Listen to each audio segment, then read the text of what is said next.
Additional my Mako Adom TV Cassia Ebre and Edu Free Samria Copim Sanonson Ebebo Apemu and Sama Editi Edi Canadi here Yabonabede ye de bro I to this Adom TV Cassia and Semno did more could be and say and that Ushe PP Nibianas was shot at 50 at Pada Bunhua and you say a beer Akonya Homanson and Okotrain wedding to the Manase Bian here and our war and Okway outdoor in the Amano about to commission sound Muti Amasadia Dr. Parker syndrome Funini Eba abeto abato enkrata so nyomonko amanyukwa hudo bi kan ye ne mpanyifo mu diti anaso mu adwene mu do efasanse mu betwetwe nkomo won semi eho yefro so ayebeko akohwe Supreme Court wakasa ede afa eye suit bia na say anten special vote mu sense me beto mo anim ne ho eno so yebeko ne akwa ansa na efutu stem so yamama nyuku no enkanka ensentrofo se abato komisa enyankenkan abano kranya nwie no obi ababonti no twema so meta na so bentin edi nkono ni nyina da wonhwe ho firi mu kudeyo ene de sa to bi amano ne nsem ene gide mu nsem ene nsem pie ka ho America ensensem enso di mu tintiman pa ena me obi dum bi ekwaku edu komi ene nwumre ne kenkan kase ne bi ama me mo akwa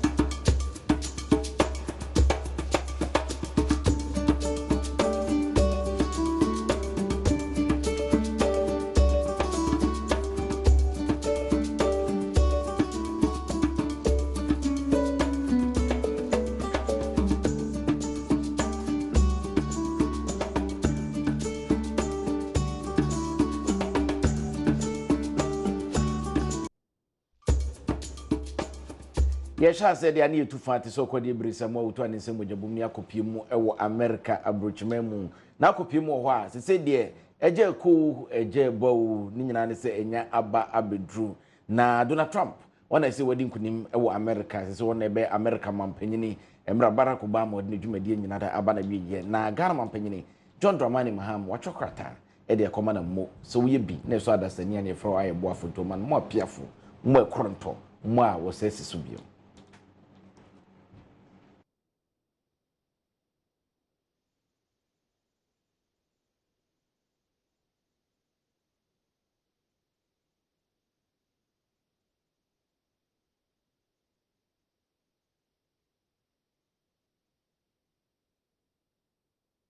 Wede monfa enchen se ene no entimi ama na nyo nonko ene wodi bi aba abeto monten na na do dan kwakufu ado primai a wemra dwaramra sramra a wono ne tufanka ede ama MPP amanyuko no wono so ede emo ene nsempa akomado na Trump na wohwe na ado ne nsem na ochoro ye na ode kwato monten na ne sema wakanyina da ene se wakonkodene na ukonkodene sa na ye bow nkudima butra na kire se utum sampa wo bemmam wusipi wusita na no ho enene wiase manse nyina da eje no yoyoyo ne gongongo no dwuma pa wadi no emu na wohwe omayimu a nipa de bi keka se wohwe na nado se de usikasa se de usiye ne no ma ne ade a koya se Donald Trump na sabre no na akwati se Donald Trump bi amfa ne nya hwe manfo mfa ne brudu akra ne de power 20 no unya koka manfo se eh ade tina na de kotutu Donald Trump de bi memfa ne kotutu no obi ani ne lemu Donald Trump no wono subanko na nado subanko se Donald Trump ndi nkudim ti o manfo wo de toto no obeto akoso de atoto na nyimbia so mi kokasa na nado ese Donald Trump se de MPP fo mbaji atumu ana eye asem sebe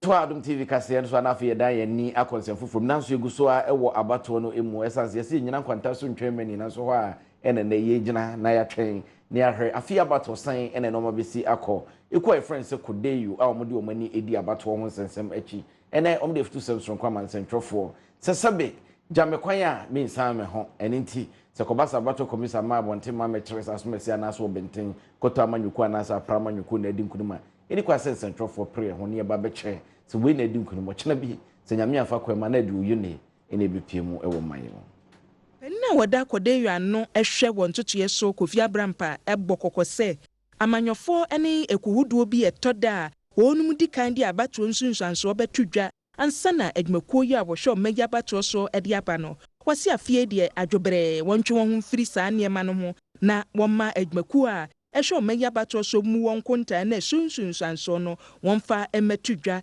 emo manfo nyina da NTB Bemei enkomotwetwe a wone Adom kase etwetwen ye en wo kire se se yeba enkontabuo se yedi abatuo nsunsuanso etudwa eye electoral commission na nasa adwumakuo a wohwe omeyi abatuo so nko ena omeyi mmerekuni ama bokwan sabode atudwa eti woni opeso wagye sa atumi no firi wonsamu no wonya hweye efa enne abatuo ya akoso trade obedi nkunim abatuo ye ko US abatuo ne bebre se Clinton ebedi nkunim.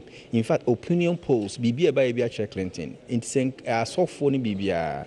Senko obi pepre ne ho e ko pronounce se wedi nkunim anka de pasapasa ya ne beba. Inti suenhu na yesi suenhu ne se opinion polls beba, research beba, predictions beba. And so the final declaration should be left to the Electoral Commission. Ya nhwe ni di opinion polls achi any research achi a. Ya ko yeki bibi na the obe lose finally declared by the Electoral Commission no on tiase na ko fa basabasa ba. Inti suenhu na yesi suenhu ne se yenyai election declaration emma Electoral Commission.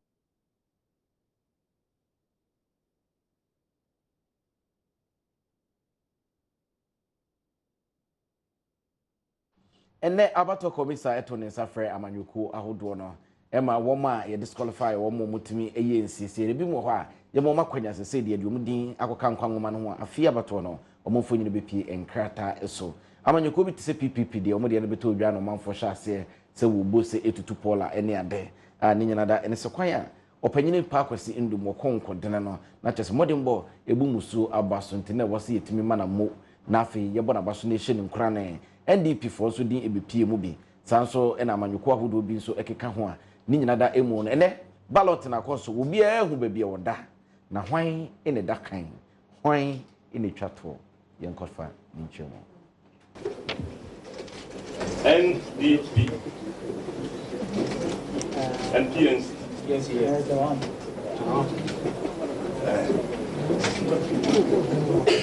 What the other? Yes, can we go ahead? NPP. We want to know your number. 6. NPP 6. NDC. NDC 4.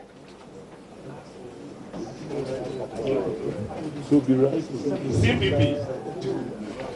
CPP 2. PPP.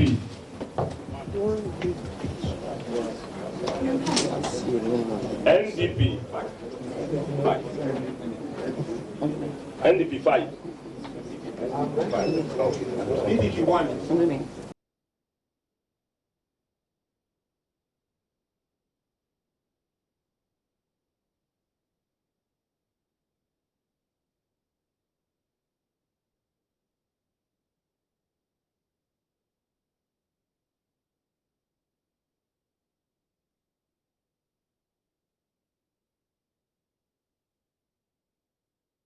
akopie mo ha MPP amanyuko na chitafo bi obinim de kote bayra homa amana am akese de na so dru ba bi no na wo se ye mabambo mu ye den e wo mo so se de be ye nipa bonefo bi emfa mra enso mo nsem na fo mo nkoye no ma bi betimi de basabasa ye aba na Adom TV kase ye kohokore se de na no ma si kwen nam so nti e ma asrafo ne apolisifo nyina da edu ho gye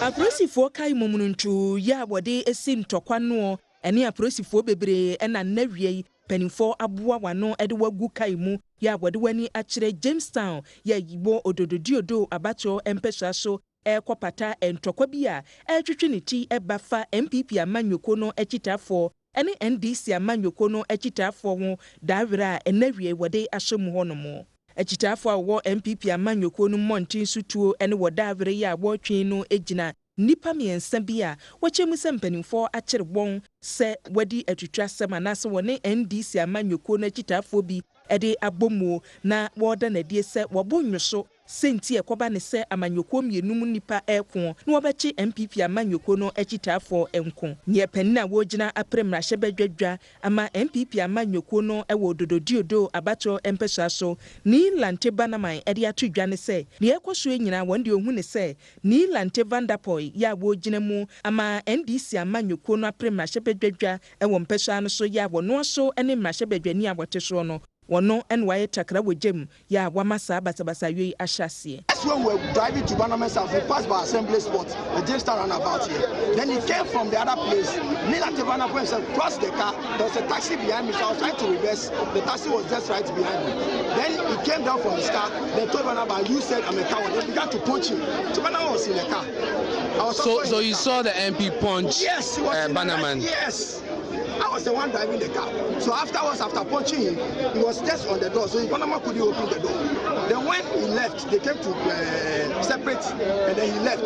When Panama got out of the car, and he told the MP that he's a foolish man to have done what he did. He was not supposed to have done that as a minister of state. So when that happened, then their people started firing and throwing bottles. The guy was in black. He fired 2 shots, a long gun, black, fired 2 shots, and gave me a punch on this face. Behind the He fired a shot in the air? Yes, and broke bottles right at the junction there. So we took the bullets and we gave it. The police had come there. Then we gave it to them. And this is what has happened. I didn't know who was in the car. Immediately stopped. My brother wanted to reverse, but then there was a taxi behind us. So the car pulled into the taxi. Then the uniform minister came down. You said I'm a coward. Then they started punching. So I didn't need to do I'm telling you, the sports minister, the MP for this constituency, the very irresponsible MP of this constituency, he gave me 2 punches on me. This was this morning? This morning around 8:20 he has denied on City FM, but that man is a pathological liar. And I'm ready to face him square. I'm telling you, my brother, this constituency doesn't belong to anyone. Let me tell you something. We had an MP here who was an interior minister. There was not this kind of intimidation. Never. We've had MPs here. There were no intimidation. There's no violence in the until 2004. Maybe people have forgotten. 2004, United Vanderpool was the NDC candidate. Ask yourselves what happened, and it was before placed an injunction on him. It was because of violence, because of electoral fraud. That is his personality. That is his language. That is his posture. We heard there was an attack at Bannerman's yesterday. So I have to walk to the police station to lodge a formal complaint.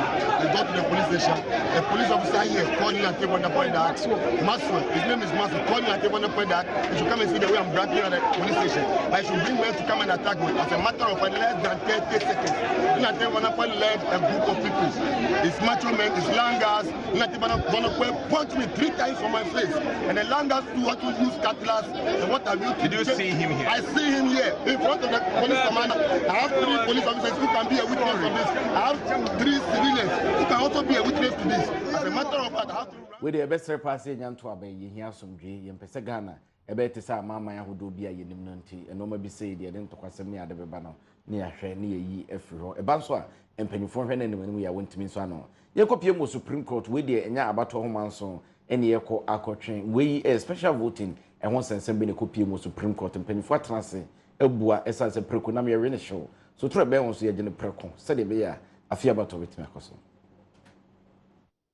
Twedian pondom a edadwoada aginatuko enson ya wo meya se nibia kese Supreme Court mu asetena wo kure no ensem obode ato wanimu efri nipa miensa honomo ya ne odini kane ene Dr. Amakutufo ya wo MPP amanyoko no emu ena Benjamin Arthur ena Adriba Abrefa Damoa ya mpanimfo miensen echiremu se emra abode eye adwuma efa abatro sonko ya wo frɛ ne special voting no ho no ohu se admaku ehwe omeya abatro so panimfo obu ne dichi ya se wa anyo bibia amfa ho a ede haw ebeba Agnatuko nson ya wobekwa setene no Justice William Atuguba ena edawano ya wo chiremu se CI94 ya bode eye adwuma afi abato no emu no kratafa ya echire bra ewose yeto sa ba special voting no ene ne nkenkan yemu so de toto omayi mirakunni kratafa aduanan enkono ho a na se egbabra ya enkokora sa wo hwe kratafa aduonu miensa ya ye CI94 ya fi wode eye adwuma no mu a ne ka ne se abato krachi ya bohwe abato no so no se koba se woto sa special voting yi ewie a wonfa credo ento abano a wato no ano wonfa nkosi babi esese wode esie ena sa woba omayimrakunni katafa aduanan enkono so a ne kafa abato no ho ne se abato biada na sa adwenkyire bi ebeto ho aba wo omayimu no ye wie a wofisa ye isifo pani wo ho no e wo so wohwe na empofrem hono mo a wokenkan abano emu ohu nipa a wodi nkunimu ewa abatro no emu wei so na Dr. Amakutufo ani nipa mienu yi ejina abode atudwa sesa wode saa mra mienu wei etoto ho a na kyese o mayi mra kunni ye mra pone a emra bia hye na se no saa CI94 yi ne ka ede fa saa special voting kwan a wofa so kenkan no ene no ebo abranti mpanimfo nhwe na asemi wonfa yie ento ayie.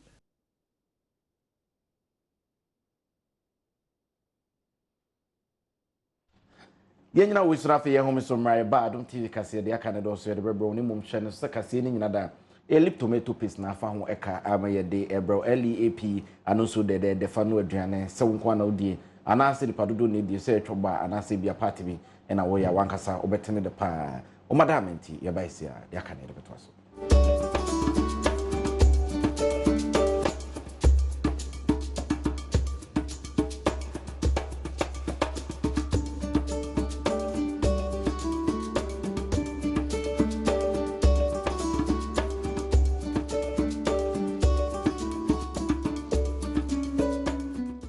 Ye mwakwa baby Ghana Adom TV station ba ko pe Adom TV kase ye de ena obi ahwe ena eguso a abato mu nsensem ne nsem ahodo ma na homene so de ko twiko bata e ko brema ni nyina da ye de tumanim bedwasre de na emra ye mpre ho kran PPP amanko medical ka chew dada se na de enkunimde na aba de am wo nti hwe PPP ni bi no wa hwe fita ne tutu powder agu ne ho a na nye se bia na yere na awo no koto ne din anasa asase wo manso no kotwen wadi nkunim ni nyina eye abato mu nsensem ne bi ena ne abato komisa wasan omuti edi omudin abeka enkwa ngoma no chaso so ekasa de PPP amanko no chasa kwala enenso ye mamamu makonkodene na yenhwe at long last the battle has ended PPP ye de mudin abehye nkwa ngoma nim say na so hono yedi kan menfa aseda kese pa ma obade mitaka bibi se eni party asase so bopa onyame tesoro a na wohwe nti onyame hum but onyame bo ho po sora enipa ni ntimi hum nti onyame po a bo ma PPP said come 2016 elections no ya be contest bi no enne abam nti yeri aseda ba otweri amponyankopon ni asa da o man Ghana fo ase titiru ni multimedia group dewu amabo wo ya semi ho ni yaudie eni abenisi amosia ma ye no se ne onyame aboya media mabaloto no so a na de ye kan ne se and unyam enka nyame enka oman Ghana so na yehwe mudimba ye na ne ya mugina so ye ballot no na moda nine mebo a yeah da nine moda NDC any MPP yeah MPP say na musi ho no obi beka say strategically positioned place yeah de enim ni say ye message ye de nam no emudu na chen amanjoku e Ghana ha yina ye gidi say ye wars e Ghana ho ya fasuo ni na ebubu na say obi betimi asan apagya fasuo no gina am ya build o man Ghana ama Ghana ba ba ye ka behwe o mo ya na yenim ne tete na Dr. Papa Kosindum enti ba bi e dade eye nenso ye gidi say ye message ye de na mabonte kan eye clear see pese o man ne ko nanim na o man ne fa na tuma pefra dia na ye Progressive People's Party and Dr. Papa Kosindum amafo ye analysis before America election na course no e bi monsemo mo kan say wo hwa abribia na Sankofo iba win biana na NDC MPP4 no omonso awe na me Republicans na MPP4 awe na ekobasa Democrat for win na NDC4 awe so munya democratic no omonso awe but ebi monso se ohwa as a Trump on sheda nye back to back politician onye typical politician or a businessman why successful no person ode saa hoode no wura economy nim entinka Dr. Pakwesindum so was saa hoode ni bia anka Ghana yetimi de oman ne man anka no so bitimi aboa sa analysis we a omoye ne nyina no PPP say na mo se ho fantastic America for a pave the way o ma kire kwan no say enye emre dru say ye be yi politics asi nchen ya hwe wo man ya som Ghana enti na makofa politician ba makofa businessman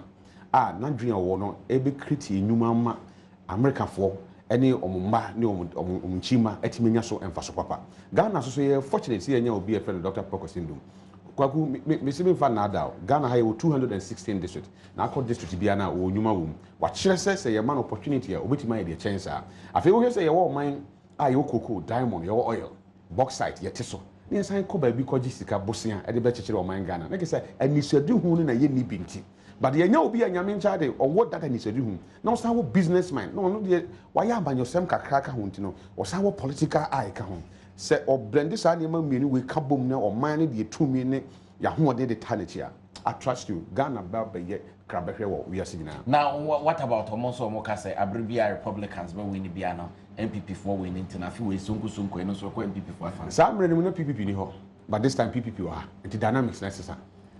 What they say, some men are here, come some, say, Republican reunion, MPP winning, Democrats winning, NDC winning. No, not PPP ni ho, but in PPP, and that time, they need business mind. Now we lead the political party than in our time like this. We check all the political candidates. Say we contest elections. Almost stress or money more crime more mesum. Say we want to tour Dr. Procus Induma. A fat business, a juma home asem. Obi anyone say we want to match ya. Into your mind, it is hard time Ghana for be decided. Say ye pempuntu, ye pese, ye setremu esesa, ye pese ye move ko ye. Na ye just say ye de politics na chichiri ye mind. Ye be ye business mind. Ye be chichiri your mind. Amanya sama nkasa no. Anasa amemu nkasa na ye de ba ye business. Idea was near my woman, I would die there. Now I use you any pair woman, ama edim faso dear papa, a brown.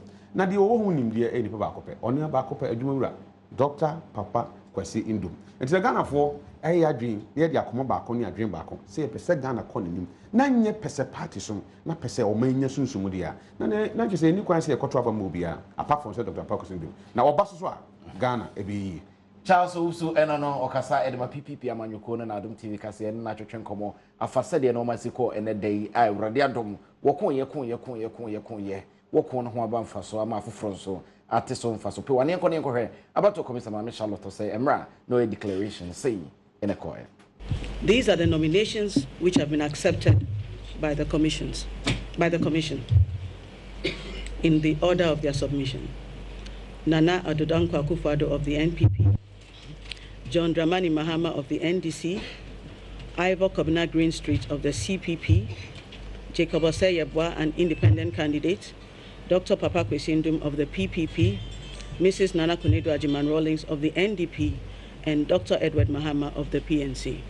We would like to thank all of you and the media for the high levels of cooperation and support we have seen, and especially for the candidates for working very assiduously with the Commission and very expeditiously to ensure an end to this process. The court also ordered that following the completion of the nomination process, and in order to make sure that we meet the electoral calendar, the Commission should go ahead with the other electoral processes. And so we would immediately go into the balloting for positions on the presidential ballot. Ansa Mame Charlotte say din sami ba beto mountain kwana na twa say abrante friend say odike wono de woso wapem pa wono anaka say obetu franka na nka ja wotimi abedi mampanyini wo memu na so afunu te se de entoma fra afunu aboatefre into wadin dwumadi ni nyina da eba na wiege na Adom TV ka say sabre no so ni edin tente emu nsem yenkone nkofa. And then contest the subsequent elections. It is for the purposes of this election alone. So what does the future hold for you? What does the future hold for you, Mr. Kwesi? Oh, we've gone through all the processes very well, but it's personal. I decided to withdraw from. Okay, but could this personal reason have any bearing on the issues within the party? No, not at all. Any party has its own internal wranglings, and that doesn't stop the party to move forward. No, it's personal, so it doesn't have anything to do with the party organization.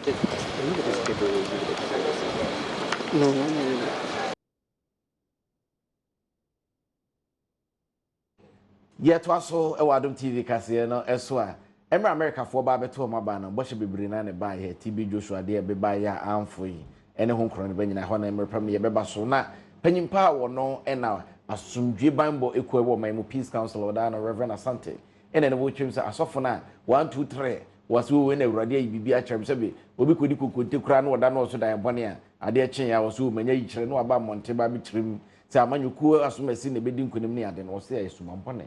But the moment, religious leaders begin to declare openly their stake in the name of some form of spirituality because of what they think God has revealed to them, it creates tension.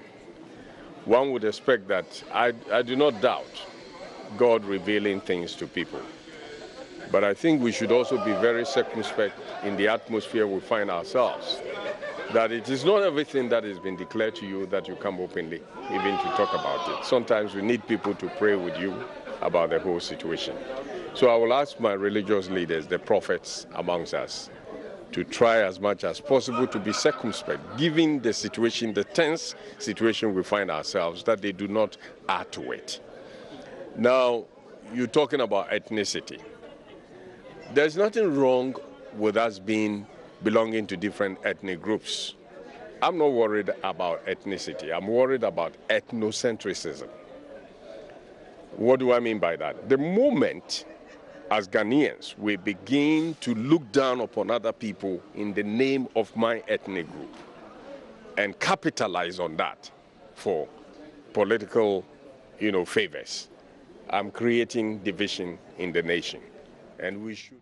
Efutu na opinion no wode atomonte ne nyono nko na etufu opinion ba ko bia wono so wa bene paye ewo esom ne hunhum emu we yosofo Gilgad asafo wono ne da no na wono ya loka se bo atwetwe nkomo echirim se Ghana mo bia ma ne yem hyehye ne essence beto aba ye bekenkan bewie asomdwe beba ama bibia akototi nti obi na adwene ne se ntoko ebesi wo afa ho adi nsamfo no se bi na konkomua ebebo ni tiriso Kofaba ya boda Gigel Pentecostal Ministry ano wasofo anafi kwaten ede atudwa se magana ni bia mohu se afia ba wo beto no basabasa yobi ebeyi ne ti ebomu wasese ne ene US manumu aba woto ya koso asumyedwo ya basabasa yobi anyim ti wom no sa pepepe no my Ghana so ede ebekoso ya ne obeto na babia beto ede amanipa wobeboa ama omayi atumi akoso na asumye so aba asofo ni akanifobia wahyasie ede abato insunsanso to je kyerɛ ne obedi nkunim ne obedi ntwoso no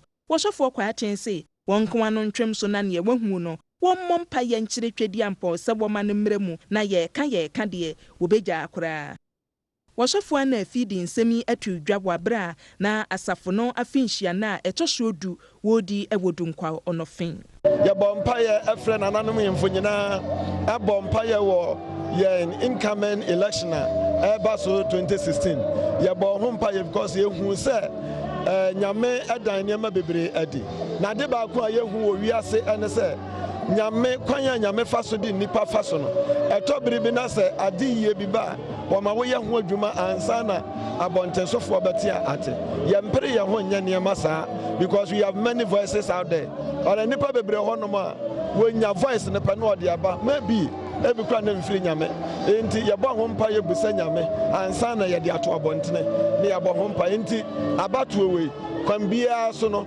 obonsamba ne nsa subscribe ade de betko ya ye ho adwuma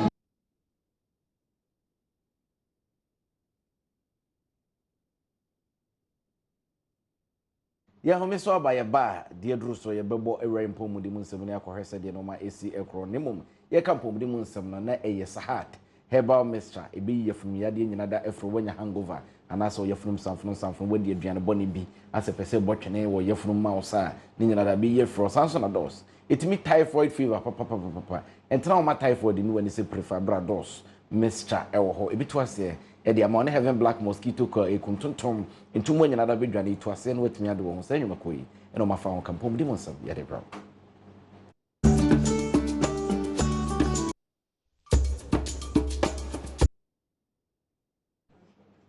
dia duru so ye kohwe mpom di monsam na anesefo wo hwe nuano ma wadwenem koma wote atua nanse ana afedi wodi wote atia nyina da baby wahase eye adwuma Sefo a wo Accra Psychiatric Hospital abo amane say strike ya wo mo koye no wo mo de aba awieye anasifo yi eda so gina mo na so mo de atudwa ese outpatient department services na anka wo mo ate hu atua no afei de wo mo ahyase eye adwuma wo mo sini nyina ne se aban amomo sika amomo enioma na wo mo hia pani a hwe wo mo kita hudi ensam so wura kwaku ebrobe wono na gitum mu sampa wo mo hyase a enede wo mo ye adwuma na wo mo kire wo mo ni so Ministry of Health asoye ehwe apomuden ensam so se wabo wo mo wakwanuasa bebre so na ni nyina mu eno chem se enoma na ye de ma wo ni sika no ebetimi ede wo makọ enna kakra nemum enya febo enti wo se se de aka mu no wo mo ede beba owie no ka che Ghana ban se wo ma nani nku woni a wo mo wo sa ya sabia ho no ho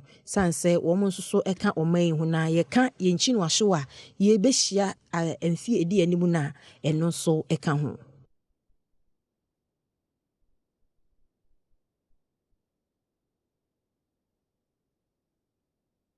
Edwadi mu nsem na edru so Transdank Limited a ene wakofa panels papa de abaye DCC fi na mafi IFA Samsung Royal Lighting Investment wamankane aba ayefu ene bebi a hyerese hyirin womo na afa ho ka edwadi mu nsem ye de bro.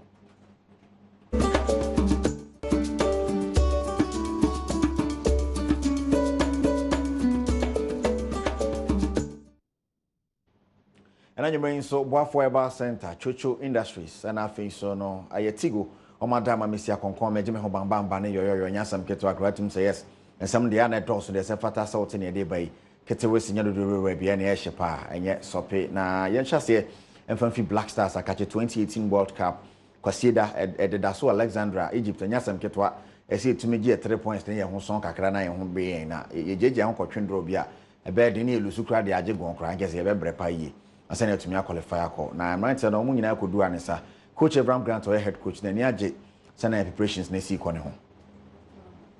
We can get a good result. It will not be easy. The Ghanaian that I don't say afraid, but they are worried. They are right. My job also to be worried. When we play with so many absence of key players and players that even came back from injury and everything, it's not the right thing. But this is why we need mentality to show. And even if the difficulties, we can do good. The opponent is very good. Egypt is a very, very good team. I think it's a good generation for them. They changed the team a few years ago. We started to do it 2 years ago, and more or less we are keeping about stability, and they are keeping stability. They are doing well. The key players are playing very well also in their club, so they are very good opponents. I don't need to mention names. There was there are 5-6 top players, and the other working for the team. So it will be a difficult game for us. But what we want to show that it also will be a difficult game for them. Coach Abraham Grant on air coach Dema Black Stars and someone on tea. Name me no kasa mo Dubai. I want more ye ahosisi no sene be ya woda so mbefio akopie mo Egypt na wasi da game no atumi abaso na yen kopie mo na rahosam na mede ewie enanyumre coach hene yike afrane ena yanti asem de coach afim yen hwese ne honsam site America Cranie na coach hene yike afrane yare koda Kolebu Teaching Hospital entra nan ka eba na nsem mu ne se ne ho to no anesa nanso ene yeda sore ya yanti asempa abra ambulance na coach idemu na nchimu no echese ne yare ni mu aye dinti no na yeyi no kokonfa noche ayare sabia wokumase no ekonya akwanhia e obunso potem ho ama coach hene ahwere ne nkwa yaya kamia se afi Ghana godie no ani edakoto mojam kakra esanse yahwere enipa atitiriu baako mienu miensa bia enya homokakra coach qualify national teams ahodo bi no mo World Cup pen Black Stars for Black Satellite and afiso Black Queens fo nyina no odioma qualify pen 1978 abra Black Stars African Cup no assistant coach o coach aso folk ne kotoko nyina pen abodi a waje no Africa hye so a ene abrochire de buburuja yama busuafo nyina yakọ